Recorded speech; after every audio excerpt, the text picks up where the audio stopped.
I'm just gonna say it. Fulgore and Kanchome are my favorite pair in the whole series.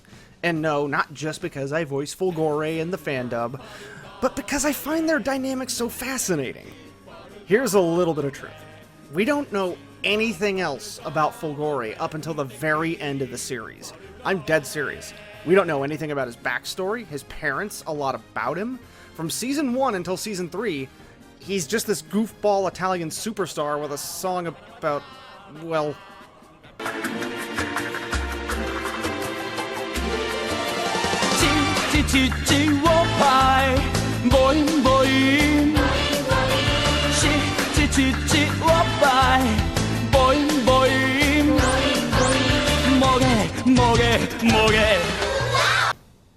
You get the idea.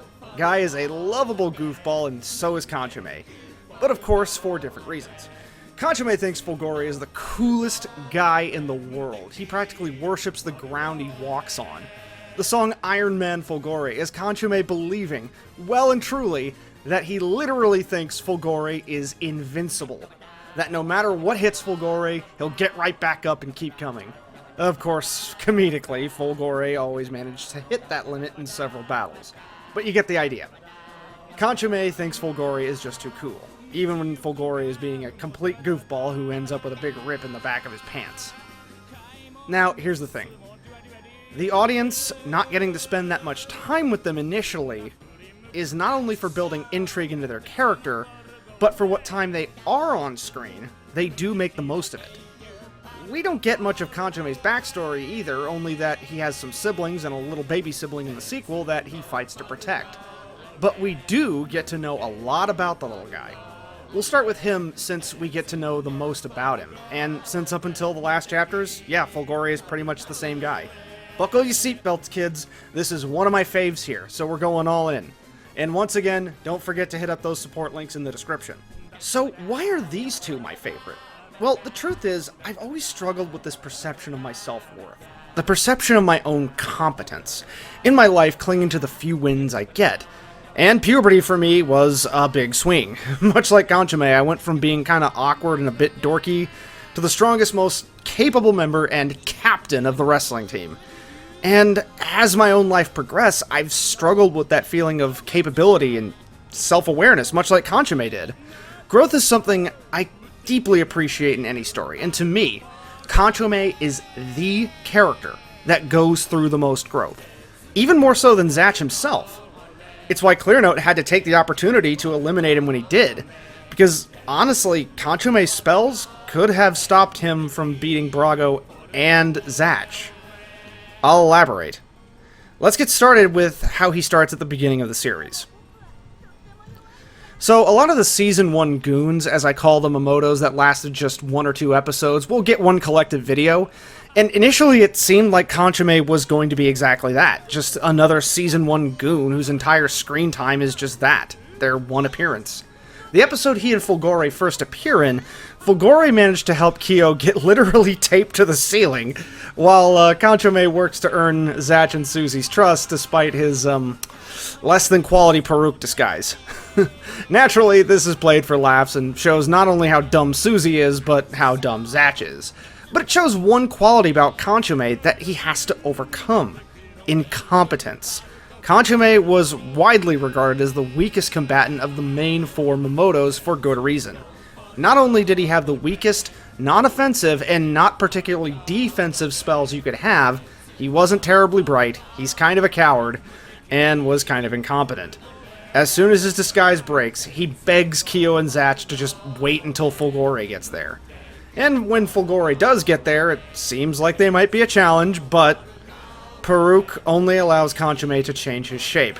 As we find out, while Kanchome can glide if he becomes a glider, roll if he becomes a wheel, he cannot fire a cannonball if he becomes a cannon.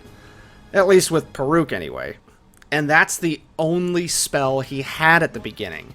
Needless to say, Kyo almost would feel bad beating him.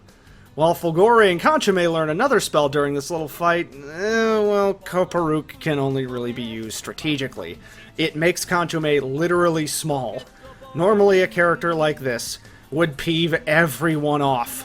Not to mention, he wears a little onesie like a toddler. Again, Kanchome comes into the series with everything set against him. But we'll go through how he grows in his next couple of appearances. Now, I will say, there's a reason Raikou kept his appearances limited to those episodes and chapters. And Toei Animation clearly didn't understand this, because he and Fulgore are given way too much screen time during filler episodes. Anytime Fulgore and Kanchome are on screen normally, they are spent growing, and their moments of goofiness are meant to be comic relief. Do you understand that, Toei Animation? Comic relief, not the core focus of the episode. These episodes, I honestly think, are what got Americans to stop watching, and what ultimately not only killed the dub, but the anime itself by Season 3. But whatever, we won't dwell on that. Let's get to those moments of growth, shall we? So, before becoming a more permanent part of the main group in Season 2, Kanchome does have 2 episodes of focus, along with gaining a new spell. And because this has a moment that to this day moves me so much, we'll set it up. Kanchome gets separated from Fulgore and ends up in a circus somewhere in Eastern Europe. He meets this girl named Rushka who lives with her grandmother and herds sheep.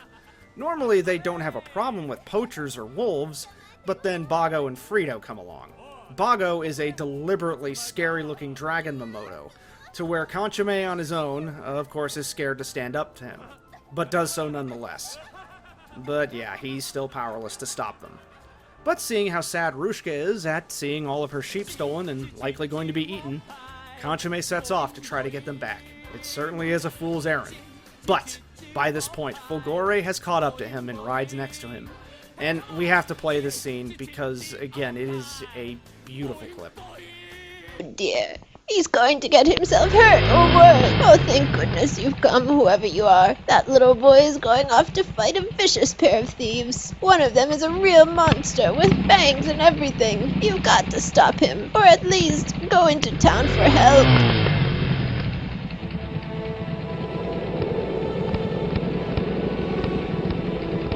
So, you're the one trying to get back those sheep, huh? Don't do this, you'll get killed. No, I won't. I'm gonna get Rushka's sheep back no matter what. But what can you do alone? That's for my sister Rushka, and I can do anything for her. So, you think you can beat that monster? Do you think you can even get away with the one sheep? You're right. I might not be able to. But, I just want to see Rushka smile again. Fulgore, do you think maybe you could help me? Of course I will, Kanchome. Fulgore! Just when I finally have found you, you've gotten a lot stronger, haven't you? Kanchome and Fulgore go in to begin the battle, and it's pretty comedic because they take advantage of Bago's stupidity mostly. But of course, these little tricks don't work long because Bago's spells are very, very strong. Luckily, Kanchome gets his 3rd spell, Dika Puruk, which creates a giant Kanchome, which not only creates a giant illusion that Kanchome can control, but when hit with any non-wind spells that distort the illusion, any spells go through the illusion. Smoke is created to make it seem like the spell is actually making contact, but it actually isn't. Ergo, whoever is casting their spells is just wasting energy. This got a 2-episode focus because this was Kanchome's first genuine victory, on his own, against an opponent that on paper should have beaten him. And on top of this, he learns to stand atop a rolling ball. I mean, come on, that's awesome. Season 2 isn't a lot to remark on. He largely plays a support role to the rest of the group. However, there is one moment in Season 2 that sticks with Kanchome. And it is the reason for all the filler episodes with him and Fulgore. But once again, Toei Animation addressed this completely wrong. So the setup. Most of Season 2 is the ancient Momoto plotline and taking down Zophis once and for all. Zophis has awakened 60 Momoto who are trapped in stone. Zophis has awakened 60 Momoto who were all trapped in stone, all looking for their second chance. One in particular is Belgium EO. And who has to fight this Momoto, who is basically as tall as a statue, dedicated to the pharaohs, with the power to match? Kanchome and Fulgore, along with Kiddo and Dr. Riddles. While Dr. Riddles is intelligent, just like Kanchome, most of Kiddo's spells are designed for strategy, not raw power. And the two of them are up against a very powerful opponent. They try stalling in the desperate attempt that maybe some of the others will defeat their opponents first. But this doesn't work. They have to fight. And Kiddo, despite fighting desperately, down to clawing and fighting physically against Belgium EO, loses. His final spell is one that is powerful enough to defeat Belgium EO. But of course, this is while his book is already on fire. And Kanchome blames himself. He blames his own weakness. He feels that as these battles are escalating, he still isn't strong enough to keep up. Which brings us along to further developments in Season 3, and the start of Kanchome's greatest change. Now for Kanchome, Season 3 actually shows him starting to become more perceptive. He is the first person to correctly identify what Fado is, merely based on the size and shape of the structure, along with the fact that it's from the Momoto world. He correctly guesses that Fado is a giant biomechanical Momoto that was designed to be Leo's trump card. Of course he doesn't know who Leo is, but he does know the purpose of the structure. Of course he tries to use this to dissuade everyone from going to it, but of course this just drives the incentive because they can't have a kaiju larger than a mountain running around the Earth hunting down the remaining contestants. Now, while I think this ultimately was a folly in that Clearnote could have destroyed Fado, but maybe it would have worn him down to the point of near defeat, stopping Fado was of the utmost importance. But, more importantly, Kanchome, Fulgore, Kyo, and Zatch are intercepted by another group as they land. Two powerful Momoto, one known as Keith, or Keys, and Buzarai, both of whom are insanely powerful. Maybe not to the same level of Belgium EO, but pretty close. Keith, after all, boasts being Barry's rival. With two of them, and they're not as easily amused as Belgium EO, a fight is immediate. Kanchome begins to see a similar pattern. Fulgore is beaten down to the point where he can barely even crawl. Kanchome is adamant about not being a burden on this fight. He runs back without Fulgore to keep fighting, to try and help Zatch and Kyo. He even takes Keys by surprise and almost manages to burn his book. But it's not enough. Kanchome keeps trying to help, but it's no use. Once again, I have to play the part from our fan dub, which sadly was one of the last episodes we dubbed before Toei Animation decided to crack down on us, but you'll get to see this continuation soon enough. Anyways, here's the clip.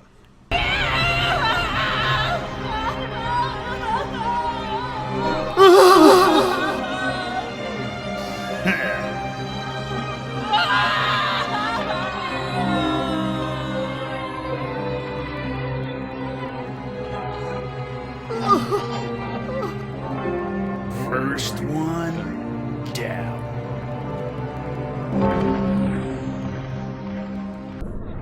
Please don't die! Please can't kill me. Please don't leave me all alone here. I don't want to die alone. Wait, I'm alive? But how is that possible? I don't know what happened, but it all worked. Thank goodness! And he's more than alive. Just take a look at that!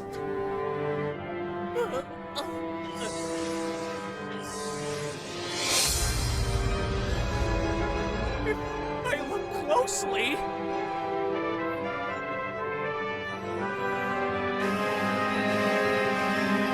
I see a whole bunch of me! Why are there so many of me? Yeah! A lot of Kanchomes! Is this Kanchome's new spell? A spell that creates clones of himself? Then, the Kanchome that was just defeated was one of the clones! With this a spell! What the... How annoying. Alright, I'll... Kanchome, after 3 seasons, finally gains a spell that is incredibly powerful. Dima Baruch, a spell that allows him to make 7 copies of himself. And what's more, these copies are not illusions. They're solid clones. And it'd be one thing if they were like Naruto's Shadow Clone Jutsu, but it's even better. These clones, when Kanchome concentrates, are the equivalent to Zatch's strength when he uses Rauzaruk. This spell turns the tide of the battle, and allows Kyo, Zatch, Fulgore, and Kanchome to pull off a win. Buzurai's book is burned, and Keith, or Keys, is too injured to continue fighting. I say this is a turning point for Kanchome because he becomes more than just support at this point. He is now pulling his weight with the rest of the group. But this is why I wish the show got a season 4. Because honestly, the best is yet to come. So the rest of season 3 has Kanchome about that same level of growth, contributing but not really standing out. The rest of season 3 is about Zatch's changes, which we'll detail in the Zeon video. But after Fado, we're down to just 12 books left. Clearnote clearly destroys one pair, and Brago and Sherry manage to destroy another unnamed pair. But after Acheron and Clearnote's fight, Acheron manages to injure Clearnote to the point where Clearnote needs to take 8 months to heal in a pocket dimension by his minion Gormu. Of course, he's confident that even if the remaining Momoto were to train constantly for 8 months, he would still win. However, Kanchome actually gets him a little afraid, which I'll tell you the full details. So the entirety of the group manages to get their final spell sets, noted by the Japanese word Shin. Kanchome does get 2 pretty powerful spells, which he uses initially in his fight with Gormu, when Gormu tries to eliminate Poppy and Rooper out of boredom, practically toying with them like the way Scar played with that mouse in The Lion King. We'll get to that lion bit in a bit, trust me. Now again, both of these spells are pretty strong, one being able to outright negate a spell, and another capable of copying a spell, and it's just as effective as long as he uses it against the spell's owner. However, now that Mir and Gormu have switched targets, Kanchome is forced to use his final, and still to this day in the sequel by his own admission, his strongest spell, Shin Paruk. I won't mince words. Shin Paruk makes its user a god.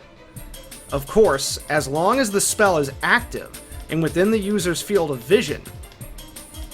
Dufort, Zeon's book owner, explains exactly how it works.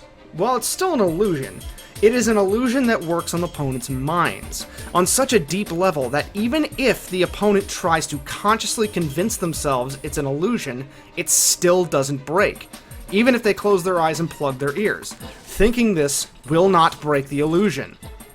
Whoever the illusion attacks, they feel the pain. Even when Kanchome dispels the illusion, some of their injuries remain, which we'll get into. But the unfortunate fact is, Kanchome lets this power go to his head. He's no longer fighting Gormu to win. He's toying with him, playing with his food effectively, making Gormu and Mir experience true fear. But, despite victory being in sight, Fulgore doesn't want this for Kanchome. And it's time to get into a conversation about lions and hippos. Before the fight, Kanchome and Fulgore are having a seemingly innocuous conversation about their favorite animals. Kanchome, always wanting desperately to be cool, says his favorite animal is lions. After all, male lions with their big manes and claws are, well, kinda cool. Heck, I'll even admit Mufasa from The Lion King is kinda cool. Thus why they gave James Earl Jones his voice. See how I said that reference to Scar would be relevant? But back on track. Fulgore says his favorite animal is the hippo. This utterly confuses Kanchome, and for good reason. Hippos do not look cool. They have to be one of the goofiest looking animals in existence. They're not like elephants that are large and have tusks. They're not like rhinos with their horns. They have these chubby, round bodies and big, fat, puffy mouths and stares that look like the lights are on but nobody is home. You'd think an herbivore like this is a prey animal, right? Wrong. Hippos have fangs and bite strength strong enough to impale crocodiles. No joke, out of all the savanna animals you wouldn't want to mess with, hippos are among them.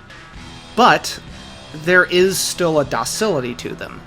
You know those African birds that land on crocs and hippos' teeth to clean them? They don't land on the teeth of lions, and for good reason.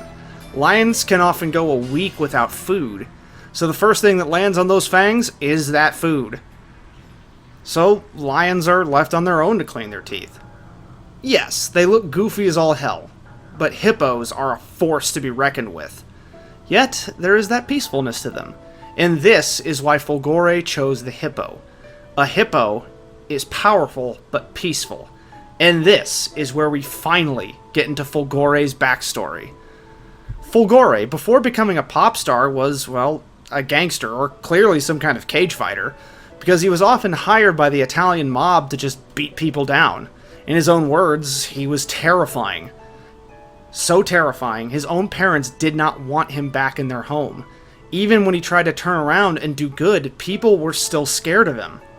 So that's why he became a pop star with a goofy demeanor, writing songs about, well, that, and taking hits for Kanchome. He was so against ever being like that again, he changed who he was entirely.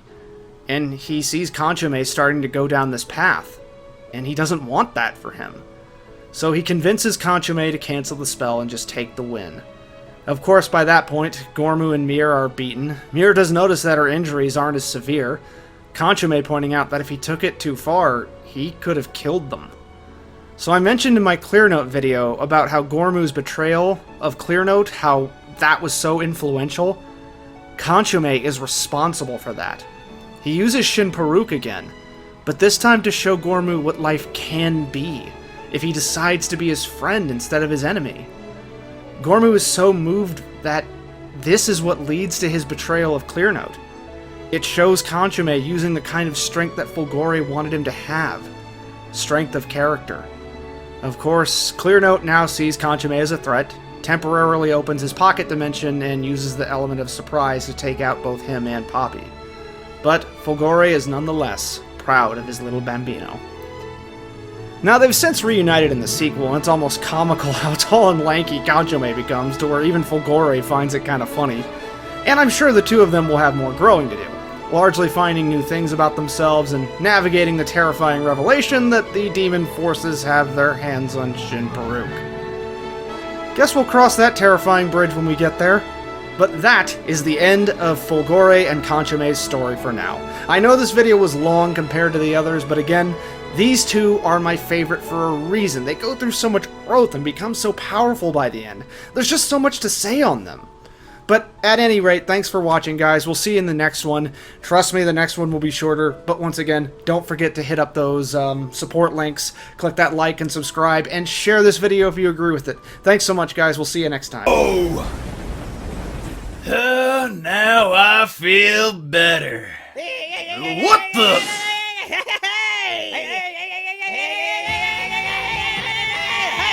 No way! You've all got damage! Everyone here can at least dirty themselves up. It's so simple. Attaboy, everyone! Boozerai! Give him a big one! Get rid of him! Gegato Kazaron!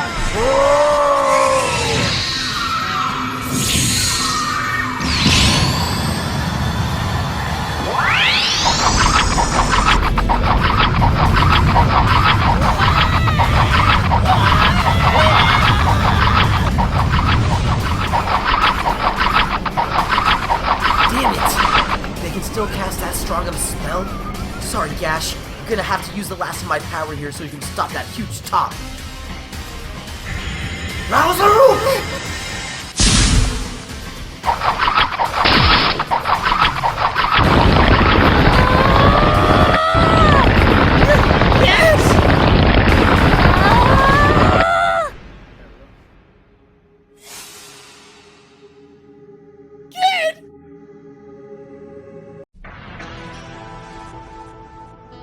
Not again! Nobody's going away! I'm not going to let that